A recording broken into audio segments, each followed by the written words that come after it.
I'm recommending a game called Card Shark. Now, this is not a card game. I'm not someone who enjoys like solitaire or anything like that. This isn't about playing cards. Blatra. Blatro's great. I'm aware that it's Blatro. Yeah. It's amazing. But Card Shark, it's from a company called Nerial. It only costs about £18 or so. You can get it on PC. You can get it on Nintendo Switch. I played it on Nintendo Switch. Visually, it looks a bit like Pentiment or like maybe like a Raymond Briggs novel. And it's set in 18th century France. You play a mute servant who's taken under the wing of a con man. And he basically teaches you a number of card-based cons. And they're cons that are famous throughout history. So you're sort of learning all these different cons that people did.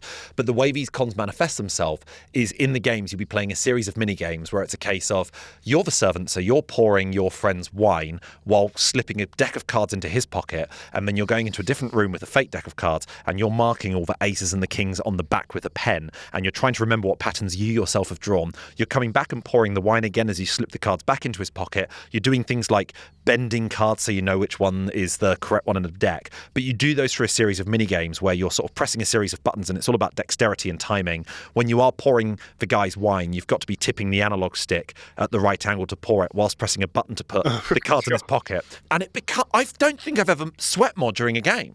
I've been more nervous about a game that isn't a horror game. Because it's 18th century France, you go, if we get caught, I'm beheaded. I'm getting beheaded for cheating at this game. And the stakes end up being so absurdly large. It is really, really exciting. And it's all in real time. The dealing of the cards, flicking through your deck. There's no worse feeling when you're playing, like there's one part of the story where you're playing with basically like a cigarette box, like a metal cigarette box. And what you're doing is as you're dealing the cards, you're doing them just slowly enough that when they fly over the top of the cigarette box, you can see the reflection of the cards as they fly. But you're playing on a ship in which the cigarette box keeps moving with each move of the waves. And there's nothing worse when like your suspicion meter is nearly at the top. You go, if I screw up once, I'm going to get found out.